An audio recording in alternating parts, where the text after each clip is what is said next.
네, 여러분들 이렇게 다시 주님의 전에서 함께 만나니까 너무나 반갑습니다. 한 주밖에 안 됐는데 너무 긴 시간이 지났던 것 같아요. 저희가 계속해서 요한복음을 나누고 있는데요. 요한복음을 통해서 참 주인이신 예수님, 또 말씀을 우리와 함께 하신 그 예수님에 대해서 저희가 나누고 있습니다. 참 신랑 되신 예수님, 그리고 그 사마리아 여인에게 오셨던 정말 생명의 그 물이 생수의 강 같은 그러한 예수님을 저희가 살펴보았어요. 여러분들 이러한 예수님 만나고 계시죠?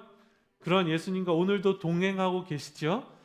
정말 그러시길 축복합니다. 정말 예수님을 만나고 그분과 동행한다면 저희의 삶이 바뀔 수밖에 없는 거예요. 저는 단연코 변화를 경험할 수밖에 없는 것이죠. 그리고 그러한 예수님과 동행하는 교회는 변화하는 줄 믿습니다. 정말 저희 교회가 날로 변화해야 돼요. 그런 양적인 성장뿐만이 아니라 저희가 더 성숙하고, 그렇죠? 더 기쁨이 넘치고 더 주님을 닮아가는 그러한 교회가 되었으면 좋겠습니다. 오늘 본문에는요, 특정할 수 없는 유대인의 명절에 예수님께서 행하신 그러한 기적을 기록한 이야기입니다. 예루살렘의 이 양문 곁에, 양문은 쉽 게이트라고 해서요, 양들이 지나갔던 그러한 문입니다. 양문 곁에 베데스다라 하는 못이 있었다고 기록합니다. 이 못이라고 하니까 우리 유스들은 이러한 네일이라고 생각할 수도 있고요. 또 한국 어감상 이 연못을 생각하시는 분들이 계세요. 이 못을 영어로는 pool이라고 번역을 하는데요. 사진을 보여주시면 좋을 것 같아요. 고고학자들에 의하면, 또 오늘 성경에서 말씀하셨듯이 이 연못은 성전 터 위에, 특별히 성전 가까이에 있는 행각들에 둘러싸여 있는 목욕탕이나 수영장 같은 그러한 모습을 하고 있습니다. 이 못이 양문 옆에 있었기 때문에, 그 다음 사진도 보여주시겠어요? 어떤 이들은 제사를 드리기 위해서 가져온 그 양떼들을, 저기 보시면 베데스다 풀이 있고요. 그 위쪽에 양문 쉽 게이트라고 그림이 있죠. 이 양문, 제사를 드리기 위해서 가져온 가축들을 씻기는 곳이었다라고 주장하기도 합니다. 또 어떤 이들은요, 이 못이 그 온천, 간헌철이라고 이야기를 하면서 그렇게 이야기를 하기도 하고요. 아니면 빗물 저장소라고 주장하는 사람들도 있어요. 지금은 저희가 그런 유적들을 보고 또 기록들을 보면서 추측을 하는 것이기 때문에 정확히는 알 수 없는 것이죠. 이 베데스다라는 못의 이름은 집을 의미하는 아람어 베잇과 또 은혜와 자비를 의미하는 헤스다가 합쳐서 베데스다, 은혜의 집 또는 자비의 집이라는 뜻입니다. 여러분들도 아실 텐데 저희 도장로님께서 베데스다의 집이라는 사역을 하고 계시잖아요. 여러분들께서 계속해서 장로님의 사역을 위해서 관심을 가져주시고 기도해 주셨으면 좋겠어요. 이 베데스다라는 곳이 자비의 집이라는 곳이죠. 자비의 집이라는 이름답게 이 베데스다, 제가 그 편의를 위해서 그냥 연못이라고 계속 말하도록 하겠습니다. 이 연못에는 많은 병자들이 모여 있었다고 성경은 기록합니다. 눈이 보이지 않는 사람, 다리가 불편한 사람, 중풍병자들, 저 수많은 병자들이 이 베데스다 연못에 모여들었다고 기록합니다. 아마도 기술이 의료 시설이 없었던 그 당시에는 더 많은 장애를 가진 병자들이 있었던 것 같아요. 예전에 한국에도요, 지금은 이게 더 이상 병이 아닌데 소아마비를 가진 분들이 많이 있었잖아요.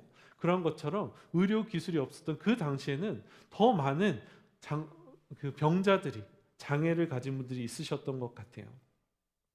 지금도 장애인들은요, 병을 가지신 분들은 많은 차별과 선입견을 견뎌내면서 살아가십니다. 우리 한국 선진국이라고 하잖아요. 근데 아직도 이 장애인들이 살아가기 너무나 어려운 그러한 그러한 나라라는 거예요. 그러한 사회라는 것이죠. 예수님 시대의 병자들은요, 지금과는 비교도 할 수 없는 그러한 사회적 약자였다는 것입니다. 지금은 그나마 정부 차원에서 학업을 도와주고요, 취업을 도와주고 또 사회보장 제도 등을 통해서 치료나 재활 등을 도와주고 있는데, 예수님 당시에는요, 이러한 혜택이 조금도 없었다는 것입니다. 특별히 당시에는요, 가족의 구성원이 노동력을 의미했어요. 그래서 아들이 많은 사람들, 자녀가 많은 사람들은 더 많은 노동력을 가진 그러한 가족이었다는 것이죠. 그러한 노동력을 중시했던 사회에서 장애인들, 병자들은 노동력을 제공할 수 없기 때문에 그런 가족의 짐처럼, 사회의 짐처럼 느껴졌는지, 여겨졌는지 모르겠습니다. 그렇기 때문에 사회로부터 또 가족들로부터 말할 수 없는 그런 멸시와 천대를 받으면서 살아갔다는 것이죠. 이 장애를 가진 사람들이, 병자들이 사회로 또 가족으로 온전히 받아들여지기 위해서는 온전히 나음을 얻는 방법밖에 없었다는 거예요. 그래서 많은 병자들이, 장애를 가진 사람들이 그 신락 같은 소망을 가지고 이 베데스다 연못에 들었다는 것입니다. 그들이 이 연못에 들었던 이유는요, 이 연못에 어떤 전설이 있었다는 것입니다. 요한복음은 이것을 괄호에, 한국말로는 괄호가 있고요, 영어로는 아예 그냥 생략한 주석에 달아놓은 그런 성경도 있더라고요. 이것은 아마 요한 사도가 쓴 원본에 있는 것이 아니고요, 그 다음에 성경의 사본이 기록되면서 계속 추가적으로 설명을 해놓은 것이 아닌가, 그렇게 생각이 됩니다. 이 전설에 의하면 천사가 가끔씩 못에 내려와서 물을 움직이는데, 그 물이 움직일 때 가장 먼저 물에 들어간 사람이 나음을 얻었다는 그런 전설이 있었다는 것입니다. 여러분, 보통 전설은요, 아무런 근거 없이 생겨나는 것은 아니에요. 이 베데스다를 간헐철, 가이저라고 주장하는 사람들은 이 물이 동하는 것이 온천수가 뿜어 나올 때 그런 기포가 생기는 것을 보면서 천사들이 물을 동하였다라고 주장했을 것이라고 생각을 합니다. 또 베데스다를 빗물 저장소라고 주장하는 사람들은요, 아까 그림에서 보셨다시피 이 윗 저장소가 있고 아랫 저장소가 있어요. 윗 저장소에 저장된 물을 밑 저장소로 흘려보낼 때 이 저장소 수조 밑에 그런 통로가 있었다고 해요. 통로를 열었을 때 물이 흘러가면서 생겨진 그 거품을 보면서 이것이 천사가 물을 동하였구나 라고 생각했다고 주장을 합니다. 그리고 이렇게 물이 동했을 때 물에 들어갔더니 정말 기적적으로 나음을 입었던 사람들이 있었던 것 같습니다. 그리고 이것은 시간이 지나면서 점점 전설이 되어서 정말 수많은 병자들이 나음을 얻기 위해서 베데스다의 물이 움직이기만을 기다렸다는 것이죠. 그리고 그 자리에, 이 베데스다 연못에 38년 동안 누워 지냈던 그런 병자가 있었습니다. 여러분, 상상해 보실 수 있으십니까? 38년 동안 누워 지냈다는 거예요. 제가 이제 40을 넘었는데요, 42이죠. 나이를 소개가 안 되는데 얼마나 기구한 인생인가요? 평생을 누워서 지냈다고 생각한다면 정말 상상할 수조차 없는 그런 아픔일 것입니다. 그런데 그곳을 지나가시던 우리의 사랑이 많으시고 자비가 많으신 예수님께서 이 병자를 보시면서 이렇게 질문을 던지세요. 네가 낫고자 하느냐? 병자가 낫고 싶어하는 것은 어쩜 너무나 당연한 일이 아닐까요? 왜 우리 주님께서 이 병자에게 이러한 당연한 질문을 하실까요? 낫고 싶어서 이 베데스다 연못에 38년 동안 있었던 이 병자에게 어쩌면 염장을 지는 것 같은 그런 질문이 아닐까요? 낫고 싶은데도 물에 들어갈 수 없는 이 병자에게 예수님께서 왜 네가 낫고자 하느냐 하고 질문을 하셨을까요? 근데 어떻게 생각해 보면요, 이것만큼 적절한 질문이 없었다는 것입니다. 이 병자는요, 아까도 말씀드렸다시피 38년을 이 연못에서 정말 소망 없이 누워 있었다는 거예요. 어쩌면 일생을 그곳에 누워서 정말 신락 같은 소망을 가지고 누워 있었다는 것이죠. 38년 동안 그 자리에 있었다는 것은요, 저 꾸준함을 이야기합니다. 정말 전설대로 그 연못에서 나음을 입은 사람이 있었더라면 이 병자는요, 나도 낫고 싶은데, 누군가가 낫는 것을 보기만 하면서 38년을 지냈다는 거예요. 아마도 이 자리에 나왔을 때 처음에는요, 나도 낫고 싶다는 그런 소망함을 가지고 나왔을 거예요. 네, 한 해가 지나고 두 해가 지나면서 이 물에 들어가는 것조차도 나에게는 사치라는 것을 깨닫게 되었다는 거예요. 왜? 이 사람을 넣어줄 사람이 없었다는 거예요. 그 도움을 받을 수조차 없는 그러한 상황이었다는 것이죠. 그러면서요, 누군가가 낳고자 나아가는 것, 물에 들어가는 것을 보아가면서요, 처음에는 부푼 기대를 가지고 이 자리에 나왔지만 시간이 지남에 따라 정말 자신의 소망이 좌절되는 것을 경험했을 거예요. 그러면서 자신을 원망하고 나는 이 물에 들어갈 수조차 없는 그런 사람이구나. 사회를 원망하고 하나님을 원망했을 것이라는 거예요. 나중에는 이 신락 같은 소망마저도 소멸해 버렸을 거라는 것이죠. 원망으로, 신세의 한탄으로 정말 마음이 점점 굳어져 갔을 것이라는 것입니다. 저는 예수님께서 어쩌면 너무나 당연한 이 질문을 이 병자에게 하신 이유가, 이 질문이 더 이상 이 병자에게 당연한 질문이 아니었다는 것이죠. 수년 동안, 이 오랜 생활 동안, 기간 동안 소망이 단절되고 좌절된 이러한 일을 반복해서 경험했던 이 사람에게 주님께서는 다시금 소원함을, 소망을, 기대함을 불러일으키기 원하셨다고 믿습니다. 여러분들, 성도 여러분들, 왜 교회에 나오셨습니까? 왜 이 자리에 나오셨습니까? 정말 기대함을 가지고, 소망함을 가지고 나오셨습니까?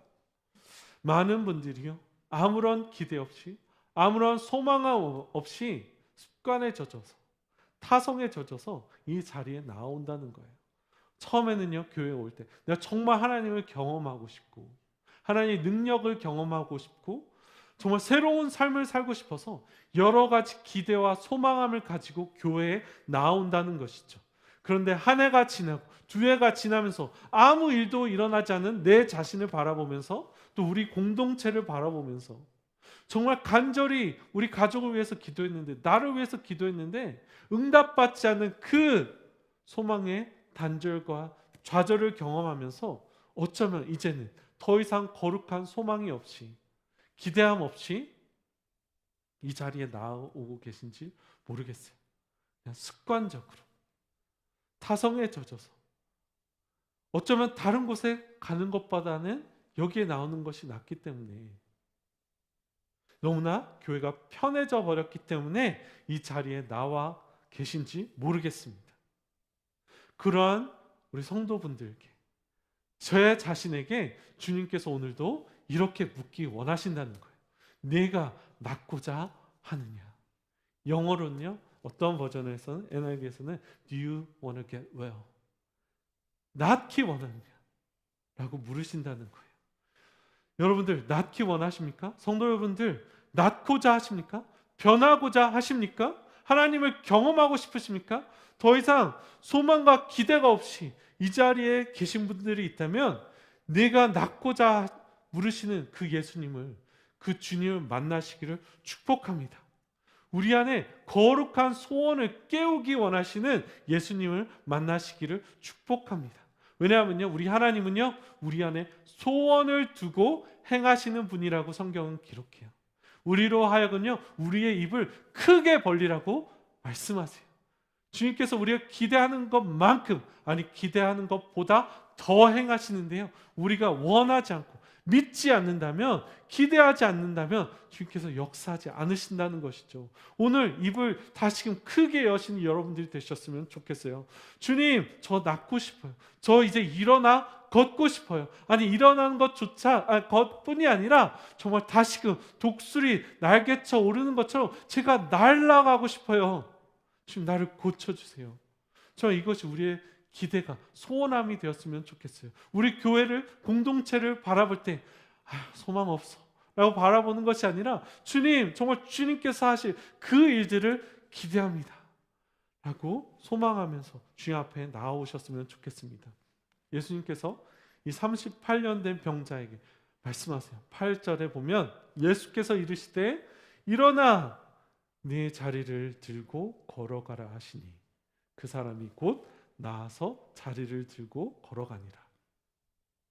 말씀하시니 곧 자리를 들고 걸어갔대요.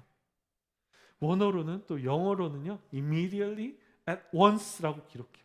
한국말로는 곧 하니까 그 감동이 와닿지 않아요. 영어로는 곧 바로 말씀하신 즉시 일어나서 걸어갔다는 것이요. 너무나 단순하지 않습니까? 그런데요 믿음이 작용하는 것이 이런 것 같아요. 너무나 단순하다는 거예요. 어느 순간 믿어지기 시작하는 거예요. 어느 순간 머리가 맑아지고요. 구름이 걷히고 우울증이 사라지고 갑자기 죄가 미워지고 용서하지 못할 것 같았던 사람이 있는데 저 용서하고 싶은 그런 마음이 생기는 거예요. 담배가 끊어지고 술이 보기도 싫어지고 어느 순간 갑자기 한순간에 치유된다는 것이죠. 어떻게 이것이 가능한가? 하나님께서는 말씀으로 천지를 창조하셨어요. 빛이 있으라 하시니 물론 믿으시는 분들도 중에도요 말씀하셨을 때 진화를 통해서 하나님께서 천지를 창조하셨다고 믿으시는 분들도 계세요. 근데 더 성경적인 것은요 주께서 말씀하시니 곧바로 빛이 창조가 이루어졌다고 믿는 것이 더 성경적인 것 같아요. 우리 하나님께서는요 말로 즉시 행하실 수 있는 그런 능력이 많으신 하나님이세요. 그 말씀이신 하나님께서 우리와 함께 하신다는 것이죠. 창조주 하나님께서 우리와 함께 하시기 때문에 우리 하나님께서 우리에게 명령하시면 창조의 역사가 일어난다는 거예요. 회복의 역사가 일어난다는 거예요. 기적의 역사가 일어나고 재창조의 역사가 일어난다는 거예요. 너무나 깨어지고 상처받아서 어찌할 수 없는 우리들에게 주님의 명령이 임할 때, 말씀이 임할 때 재창조의 역사가 일어나는 줄 믿으시길 바랍니다. 군대의 지휘체계가 굉장히 복잡해요. 미국의 군대만 해도요 엄청나게 큰 조직이잖아요. 직장도 마찬가지입니다. 대기업에 가면 갈수록 그 큰 조직을 이끌어가는 것이, 정부를 이끌어가는 것이 굉장히 복잡해 보여요. 날고 긴다 하는 사람들이 모여 있죠. 그런데 대장의 원수의 명령이 떨어지면, 실력 있는 CEO의 명령이 떨어지면요 그 거대한 조직이 기계바퀴 굴러가듯이 일사불란하게 움직이기 시작한다는 거예요. 저희 오장육부가, 우리의 교회가, 수많은 조직들이 창조주 하나님께서 말씀하시기만 한다면 일사불란하게 움직일 수 있다는 것입니다. 어떻게 실타래를 풀어야 할지 몰라요. 너무 복잡해 보여요. 근데 주님께서 말씀하시기만 하면 너무나 단순해진다는 것이죠. 여러분 일어나 걸으시기를 축복합니다. 그런 우리 교회가 되기를 정말 기도합니다. 주님께서 특별히 명령하셨어요. 일어나 네 자리를 들고 걸으라. 왜 내 자리를 들고 걸으라고 말씀하셨을까요? 자리를 들지 않았으면 안식일을 범하지 않았을 텐데 논란을 만들기 원하셨을까요?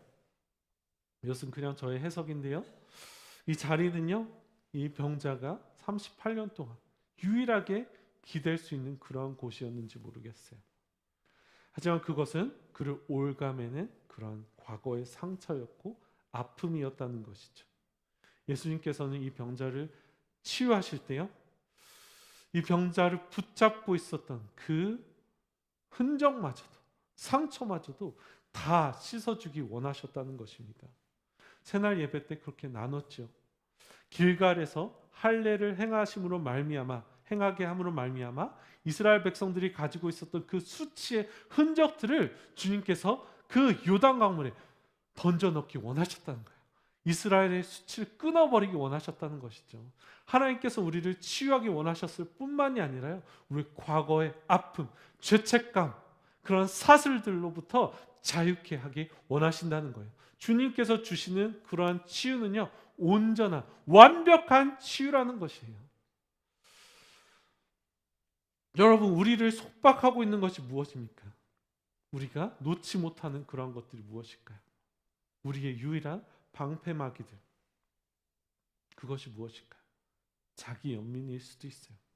나의 상처일 수도 있어요. 이런 것들이 나의 무기가 되어버린다는 거야. 근데 결국에 이것들이 나를 올가매고, 저희는 벌써 나음을 얻었는데, 일어날 수 있는 힘을, 날아오를 수 있는 그런 자유함을 얻었는데 아직도 그 거적대기에 누워서 병자처럼 살아간다는 것이죠. 더 이상 우리를 올가매고 속박하는 그런 과거와 상처에 얽매이지 않고요, 이것들 훌훌 털어버렸으면 좋겠습니다. 그런데 이 기적 가운데도요, 놀라운 역사 가운데도 복선이 있어요. 회개하고 치유받고 눈물 흘리는 성도를 보면서, 저런 사람이 치유받았어? 저거 가짜야. 얼마나 가나 보자. 손가락질하면서 시기 질투하는 사람들이 있다는 것이죠. 10절에 보면 유대인들이 병 나은 사람에게 이르되 안식일인데 네가 자리를 들고 가는 것이 옳지 아니하니라. 아니, 나음을 받아도 일주일에 6일, 7일이 있는데 왜 하필 안식일에 나음을 받았냐는 거예요. 어떻게 안식일에 이 거적대기를 들고 걸어갈 수 있냐는 것이죠. 아니, 하루는 그래서 참아야지. 오늘은 안식일인데. 너무하지 않나요? 어떻게 38년 된 병자가 나음을 얻었네. 그 인생의 상처가, 소원이 치유함을 얻고 응답을 받았는데 같이 기뻐하고 찬양하기는커녕 너 그거 잘못되었어 라고 지적할 수 있는지요. 해도 너무한 것 같지 않습니까? 어떻게 마음이 이렇게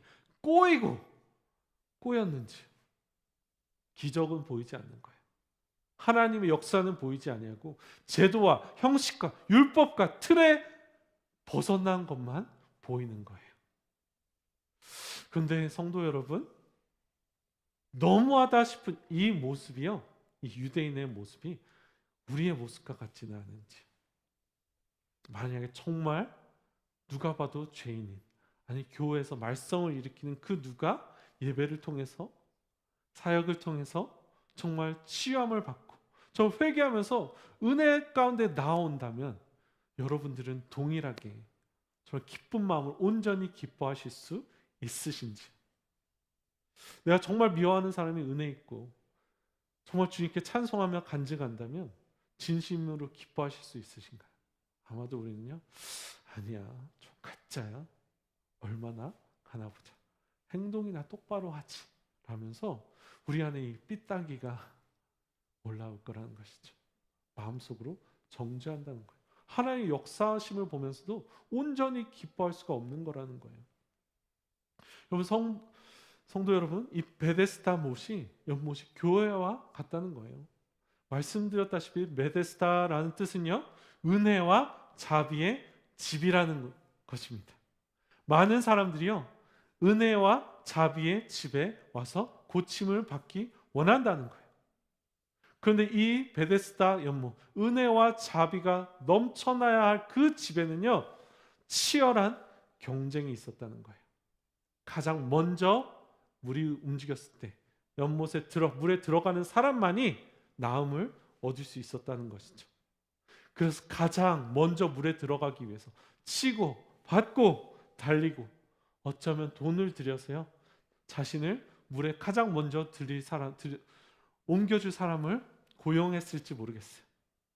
자비의 집에 더 이상 자비가 없었다는 것입니다. 아니, 더 악랄하고 잔인했다는 거예요. 왜냐하면요, 그곳은 정말 신락 같은 그 희망 하나를 가지고 온 사람들인데 더 떨어질 데가 없어서 유일하게 붙들 수 있는 소망이 그곳밖에 없어서 그곳으로 나왔다는 거예요. 그곳에서마저도 더 건강한 사람이, 더 가진 사람이 물에 들어가는 것을 보면서 더 이상 느낄 수 없는 그런 좌절을 경험했어야 했다는 것이죠. 교회도 마찬가지라는 거예요.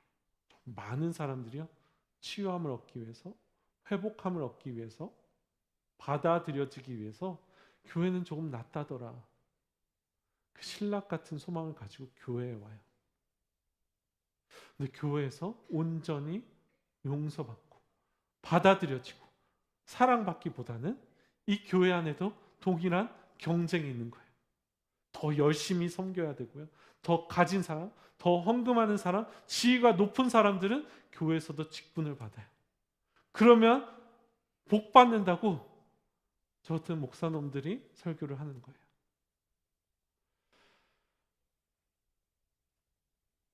한국의 교회가 그렇고요. 남침례 교단이 그래요. 미국의 남침례 교단이 그래요. 정말 이러한 멋진 교회당에서 좀 가지지 못하신 분들, 부족한 사람들은 나오기도 힘든 그 높은 문턱이 있다는 거예요. 제가 선교단체에서 사역할 때 이제 한국에서 만여 명이 모이는 수련회를 해요. 그러면 정말 많은 사람들이 열심히 기도를 하고 그 앞자리에 앉기 위해서 밥도 먹지 않고 심지어는 새치기까지 하면서 내 순원들 은혜 받게 하겠다고. 물론 그러한 순수한 마음에서 하는 것은 좋지만 그런 경쟁을 통해서 결국에는 다른 사람의 은혜의 자리를 빼앗아 가는 것이죠. 우리 교회 성도님들은 너무 너그러우셔서 앞에 좀 앉아달라고 부탁드리는데 이렇게 양보하시고 이렇게 경쟁과 세상적 방법이 팽배해져 버린 교회는요, 더 이상 은혜와 자비가 없는 거예요. 풍성함이 없는 거예요. 메말라져 가버린다는 거예요. 오직 판단과 정죄만 남고, 그로 인해서 성도들은, 위로받아야 할 분들은 점점 더 피폐해지고 메말라 간다는 것입니다. 이것은 제가 준비하지 않았던 건데 가끔씩 이제 더 그런 분들이 오실 거예요. 성소수자분들이 교회에 나오실 거예요. 그분들의 행위, 저는 동성애에 대해서 담대하게 선포합니다. 죄예요. 받아들여질 수 없는 죄예요. 근데 그분들이 저는 교회에 오셔야 된다고 생각을 해요. 왜냐하면 교회에서 복음을 듣지 못한다면 그분들은 더 이상 기회가 없는 것이죠. 그분들이 하나님의 말씀을 듣고 그들의 행위가 죄임을 인정하고 변화받을 때까지 그러한 분들이 교회에 나오실 때 우리가 그분들을 받아들여줄 준비가 되어 있어야 한다는 것이죠. 교회마저도 그들을 받아들여주지 못한다면 그들은 더 이상 소망이 없고 갈 곳이 없다는 거예요. 여러분들 정말 은혜와 자비가 넘치는 그런 교회가 되었으면 좋겠어요. 피폐해지고 메말라가는 것이 아니라, 아니 서로를 바라볼 때 그 정도도 못하십니까? 아니 좀 섬기셔야죠. 이 정도 되셨으면 더 헌신하셔야죠. 저희가요 처음 오시는 분들 오면 잘해드려요. 근데 이제 어느 정도 조직이 깊숙이 들어오게 되면 그분들께 점점 요구하기 시작해요. 아니 이 정도는 하셔야 되는 것 아닙니까? 이빨을 드러내는 것이죠. 더 기다려줘야 돼요. 정말 성숙하고 하나님의 은혜에 충분하게 적셔지고 자라날 때까지.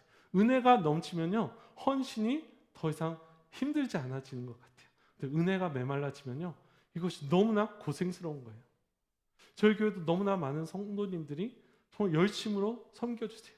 주중에는 정말 열심히 일하시고 아둥바둥 열심히 섬기고 계신데, 혹시라도 여러분들이 섬기는 가운데 기쁨이 고갈되어 간다면 자유하셨으면 좋겠어요. 말씀해 주셨으면 좋겠어요. 그리고 나 못할 것 같아 라고 말한다면 정말로 진심으로 기도해 주시고 위로해 주세요. 그런 은혜가 넘치는 교회가 되어야 한다는 것입니다. 은혜의 집에 있는 우리가 너무나 냉혹하여지고 메말라 있지는 않은지요. 자비의 집에 있는데 예수님의 충만함을 누리지 못하고 있지는 않은지요. 정말 모순적인 것은요, 이 은혜의 못에 있었던 수많은 병자들이 치유받지 못했다는 것입니다. 병을 낫게 할 수 있는 그분을 만나지 못했다는 거예요. 생명의 근원이신 예수님께서 그들과 함께 함에도 불구하고 그들은, 이 많은 병자들은요 예수님을 보지 못하고 어떻게 하면 물에 들어갈 수 있는가에만 집중해 있었다는 것입니다. 반면 이 소망이 없었던 이 병자는요 전적인 하나님의 은혜로 말미암아 나음을 입었다는 것입니다.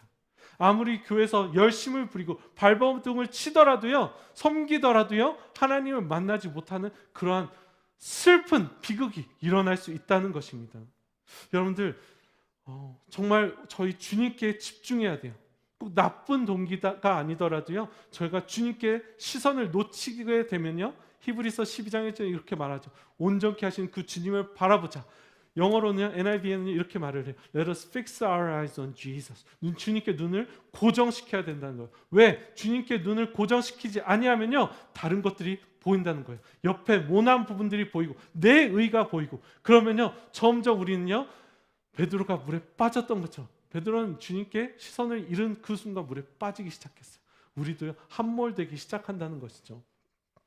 여러분들, 정말 놀라운 것은요, 이 베데스다 연못이 양문 옆에 있었다는 거예요. 요한복음의 특성은 7가지 표적이 있다고 말씀드렸어요. 이 표적은 사인이라고 하는데요, 이 사인이 말하는 것은요, 사인포스트, 그렇죠?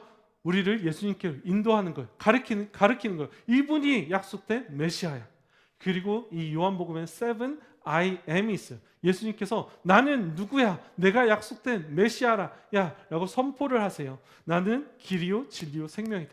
나는 참 포도나무다. 나는 생명의 떡이다. 나는 세상의 빛이다. 나는 부활이요 생명이다. 나는 선한 목자. 그리고 주님께서 말씀하시는 것이 나는 양의 문이다 라고 말씀하세요. 예수님께서 내가 양의 문이래요. 아까 보여드렸던 그 양의 문, 짐승들이 통과해왔던 그 양의 문, 주님께서는요 정말 자신이 온전히 희생제물로 드려짐으로 말미암아 자신을 통해서만이 하나님께로 갈 수 있다는 거예요. 이 양문을 통해서야지만요 양들이 진정한 쉼을 얻을 수 있고요, 진정한 꼴을 얻을 수 있어요. 진정한 안식을, 평강을 누릴 수 있다는 것입니다. 우리 안에서만이 양들이 부족함 없이 먹고 뛰놀 수 있다는 거예요. 이 베데스다 연못, 그 바로 맞은편에 양의 문이 있는데요, 이 병자들은 양의 문을 볼 수가 없었어요. 우리에게도 양의 문 대신 예수님께서 우리와 함께 하십니다. 믿으십니까? 주님께서 우리 안에 거하시고요, 우리 예배 가운데 주님께서 함께 하신다는 거예요. 두세 사람이 모인 곳에 내가 너희와 함께 하신다고 주님께서 약속하세요. 교회와 함께 하신다는 거예요. 그럼 저희들은요 이 교회 자리에 나와서 정말 그 우리와 함께 하신 주님을 보면서요, 주님의 말씀을 듣고 주님께서 어떻게 우리를 인도하시는가, 이끄시는가, 그분의 선하심을, 그분의 자비하심을 보고 그분을 통해서 위로함을 받아야 한다는 거예요. 근데 우리가 주님으로부터 시선을 놓치게 되면, 서로를 바라보게 되면, 내 자신을 바라보면 너무나 못나 보이고 소망이 없어지는 거예요. 또야, 우리 소망 없어. 정말 간절히 기도합니다. 주님을 바라보시기를 축복합니다. 특별히 예수님께서 이 병자에 이렇게 말씀하세요. 네가 나았으니 더 심한 것이 생기지 않게 다시는 죄를 범하지 말라. 주님께서는 이 병자의 육신의 질병만 치유하기 원하셨던 것이 아니라 죄의 문제를 해결해 주기 원하셨습니다. 여러분들, 죄의 문제가 해결되시기를 축복합니다. 예수 그리스도를 믿으면요, 양의 문이신 예수님을 믿으면요, 주님께서 그 십자가에서 흘리신 그 보혈 때문에요, 문설주에 발라놓은 그 보혈 때문에 우리의 모든 죄가, 과거의 죄, 현재의 죄, 미래의 죄까지 다 용서받을 수 있는 줄 믿으시기를 축복합니다. 이 믿으신 분들도요, 오늘도 우리는요 죄와 씨름을 해야 돼요. 왜냐하면요, 저희가 습관적으로 짓는 죄, 고의적으로, 고범죄라고 하잖아요. 고범죄를 가지고 우리가 씨름해야 된다는 거예요. 왜냐하면요, 주님을 믿는 모든 사람들에게 성령께서 함께 하세요. 그리고 성령과 동행하는 사람들은 죄를 지게 되면요, 하나님께서 기뻐하지 않는 그런 죄들을 범하게 되면 성령께서 분명히 말씀하실 거예요. 마음에, 양심의 찔림으로 말씀하신다는 것이죠. 성경을 읽을 때, 죄를 지을 때 무엇을 통해서 우리에게 말씀하세요? 우리가 한 번, 두 번 이 성령의 음성에 귀를 닫아버리면요, 우리 인격적인 성령님께서 그 부분에 있어서 우리를 내어버리신다는 거예요. 그것처럼 두려운 것이 없다는 거예요. 이 소망을 잃어버렸던 이 병자처럼 우리도 계속해서 주님의 그 음성에 귀를 막다 보면요, 더 이상 하나님의 음성이 들리지 않는 거예요. 그럼 우리의 마음이 돌과 같이 무뎌져서 굳은 살처럼 무뎌져서 하나님의 역사하시고 싶으셔도, 하나님께서 역사하시고 싶으셔도 너무나 무뎌져 버린 것이죠. 주님 앞에 나아가시길 축복합니다. 주님 앞에 이 양의 분 대신 주님 앞에 나옴으로 말미암아 우리의 마음을 기경해야 된다는 거예요. 우리 마음이 너무나 메말라져서, 여러분 가뭄이 있을 때 그 농경지를 보게 되면 정말 쫙쫙 갈라져 버리잖아요. 우리 마음이 그렇다는 거예요. 우리 마음이 그럴 때 주님 앞에서 우시길 축복합니다. 주님 앞에 눈물 흘리세요. 주님 앞에 나오셔서 주님 나 좀 고쳐주세요. 내 메말라져 버린 이 마음을 주님 고쳐주세요. 그러면요, 주님께서 성령의 단비로 은혜로 우리 마음을 적셔 주시기 시작하신다는 것입니다. 그러할 때 우리가 다시금 주님의 은혜를 경험할 수 있는 거예요. 우리 교회가 그랬으면 좋겠어요. 정말 그 가뭄 땅처럼 쫙쫙 갈라져 버린 그런 마음이 아니라요, 저 은혜가 충만하고 풍성한 그러한 교회가 되었으면 좋겠습니다. 여러분들 그래서 주님 앞에 나아가십시오. 저희 내년부터는요 함께 모여서 기도할 그러한 기회를 더 많이 만들 거예요. 여러분들 기대하시면서 주님 앞에 나와서, 아니 주님 앞에 나오는 것뿐만이 아니라요, 여러분들 그 골방에서 주님 앞에 우셨으면 좋겠습니다. 어떻게 하면 양의 분 대신 예수님께 나아갈 수 있을까요? 찬양팀 올라와 주셨으면 좋겠습니다. 24절 25절에 보면 내가 진실로 진실로 너에게 이르노니 내 말을 듣고 또 나 보내신 이를 믿는 자는 영생을 얻었고 심판에 이르지 아니하나니 사망에서 생명으로 옮겼느니라. 진실로 진실로 너에게 이르노니 죽은 자들이 하나님의 아들의 음성을 들을 때가 오나니 곧 이때라. 듣는 자는 살아나리라. 아멘. 원래 요한복음이 너무 깊은 책이라 이렇게 띄엄띄엄 보면 안 되는데 제가 마음이 너무 급해요. 더 많은 것을 나눴으면 좋겠고, 바울 사도는 whole counsel, 하나님의 뜻을 다 가르쳤다고 이렇게 이야기를 하거든요.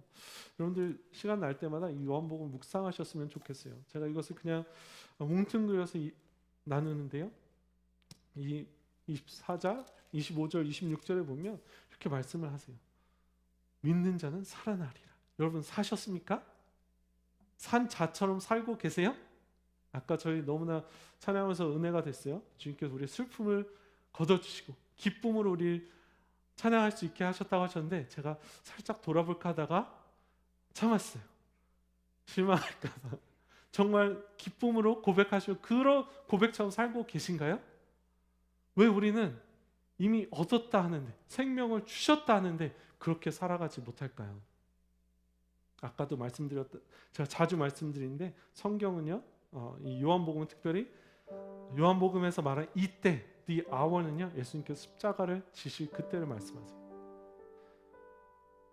우리에겐 그때가 벌써 임했다는 거예요.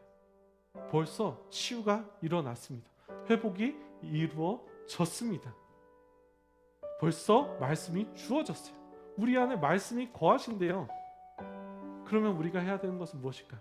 날마다 이 말씀 앞에 나아가는 거예요. 여러분, 말씀을 묵상하십시오.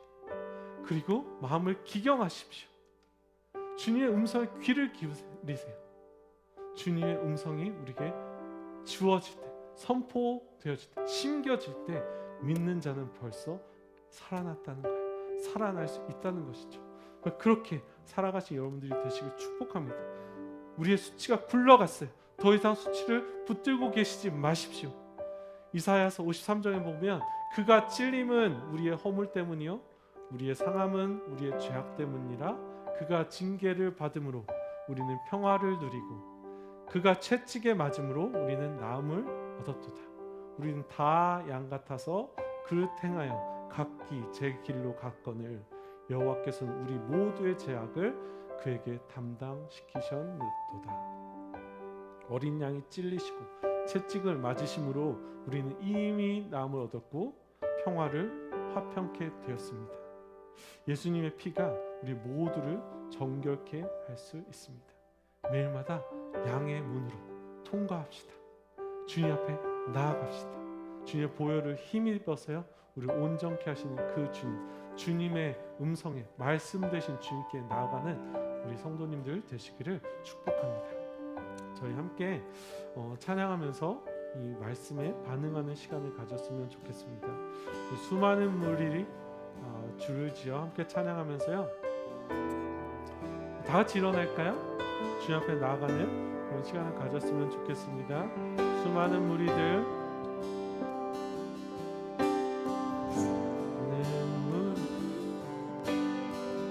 수많은 무리들, 수많은 무리들 주지요. 그분을 보기 위해 따르네. 평범한 목수이신 험한 목수이신 그분 앞에 모든 무릎을 꿇어 경배하네. 모든 문제들 하나하나 죽음까지도 힘을 잃고 생명의 근원 되신 예수 이름 앞에 모든 권세들 굴복하네.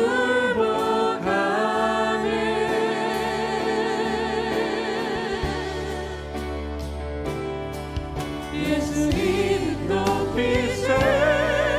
능력의 그 이름 예수 이름 높이세. 구원의 그 이름 예수 이름을 부르는 자. 예수 이름을 믿는 자. 예수 이름 앞에 나오는 자 복이 있도다. 우리 2절 찬양하겠습니다. 나의 계획이 실패하고 나의 계획이 실패하고 나의 주님께서 우리의 소망을 깨워주시기 원하십니다. 삶의 주관자 되신 그분 앞에 나의 무릎을 꿇어 경배하네. 나의 삶은 그분만 믿네. 비로소 나의 마음 평안해. 구원의 반석 되신 예수 이름을 저희 높여 찬송하네. 예수 이름 높이세. 예수 이름 높이세. 능력의 그 이름 예수 이름 높이세. 구원의 그 이름 예수 이름을 부른다. 예수 이름을 믿는 자. 예수 이름 앞에 나오는 자 복이 있도다. 예수 이름 높이세. 예수 이름 높이세. 능력의 그 이름 예수 이름 높이세. 구원의 그 이름 예수 이름을 부르는 자. 예수 이름을 믿는 자. 예수 이름 앞에 나오는 자 복이 있도다. 이 시간 우리 함께 기도할 텐데요. 정말 오늘 말씀 생각하시면서 선포하시면서 기도했으면 좋겠어요. 여러분들의 심령을 향하여 서서요. 내 메마른 마음아 심령아 깰지어다. 내 마음 꺼져버린 소망아 일어날지어다. 주님께서 우리를 자유케 하실 수 있으십니다. 여러분을 바라보시면서요, 또 우리 교회를 바라보면서 기도했으면 좋겠어요. 우리 교회는 일어날지어다. 정말 메마르고 넘어져 있고 일어날 소망이 없는 우리를 주님께서 오늘 일으키기 원하십니다. 우리 주님을 바라보시면서요, 주님은 능력이 있으십니다. 주님, 우리를 일으켜 주시옵소서. 나의 소망이 깨어나게 하여 주시옵소서. 이 시간 선포하시면서 기도하며 나아가도록 하겠습니다. 아버지 하나님, 우리를 불쌍히 여겨 주시옵소서. 주여, 우리를 불쌍히 여겨 주시옵소서. 나의 메마른 심령아 깨어날지어다. 나의 마른 땅 정말 소망아 깨어날지어다. 일어날지어다. 주여, 내 베풀어 주시옵소서. 우리 가정을 불쌍히 여겨 주시옵소서. 우리 성도님들 불쌍히 여겨 주시옵소서.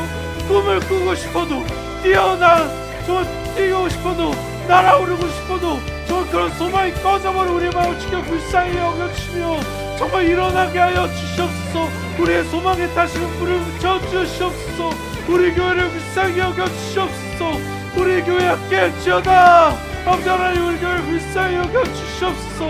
소망이 없어버리고 아버지 이제는 안 될 것 같은 우리 교회를 불쌍히 여겨주시옵소서. 한국 교회야 깰지어다.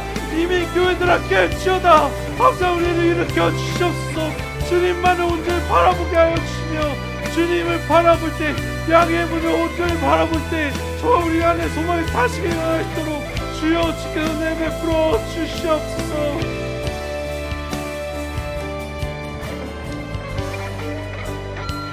나오는 자 복이 있도다. 예수 이름 높이 함께 찬양하겠습니다. 예수 이름 높이세. 능력의 그 이름. 예수 이름 높이세. 구원의 그 이름. 예수 이름을 부르는 자. 예수 이름을 믿는 자. 예수 이름 앞에 나오는 자 복이 있구나.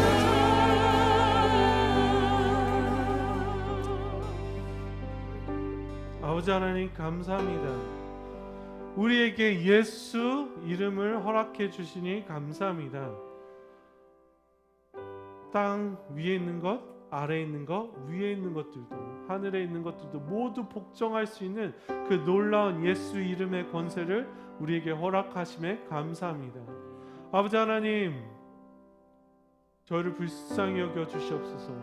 주님께서 우리에게 자녀된 권세를 허락하셨음에도 불구하고 죄 때문에, 상처 때문에, 우리의 연약함 때문에, 믿음이 부족하기 때문에 정말 소망이 꺼져버리고 기대할 수 없고 일어날 생각조차 하지 못했던 우리 불쌍히 여겨주시고, 우리 교회 성도님들 불쌍히 여겨주시며 우리 교회를 불쌍히 여겨주셔서 정말 우리가 주님을 바라보고 양의 문 되신 주님을 기대하며 그분의 보혈을 의지할 때 정말 오늘도 일어나고 싶은 그런 소원함을, 거룩한 욕심을 허락하여 주시옵소서. 주님을 바라게 하시고 구하게 하시고 입을 벌리게 하시고 천국을 침노하게 하시며 치유를 기대하게 하시고 회개와 회복을 정말 바라보게 하여 주시옵소서.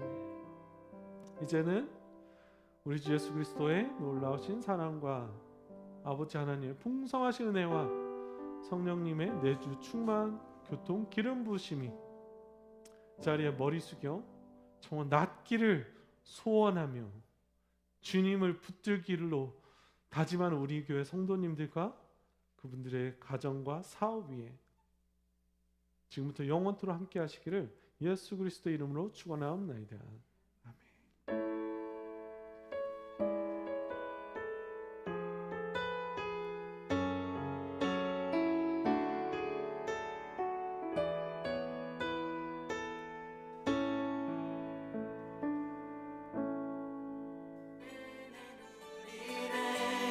값없이